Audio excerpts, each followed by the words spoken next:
Totoo naman kaya ang mga bali-balita ng mayor na si Mark Alcala ng Lucena ay masungkit na manliligaw ni Catherine Bernardo? Ayon kay Ogie Diaz, nag-chat daw siya kay mayor at nag-iintay siya ng reply, ngunit wala naman. Pero sabi naman ni Loy, pag wala daw sagot, it means yes. Totoo kaya to? Paano naman pong Aldi natin? Ang dami pa ng mandiligaw ngayon ni Catherine Bernardo.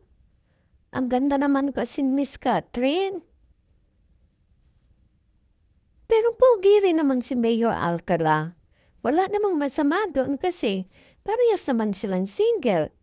Ang ngayon lang, meron na pa ng iba na makakalaban si Alden. Mga kalaban niya sa puso kay Miss Catherine Bernardo.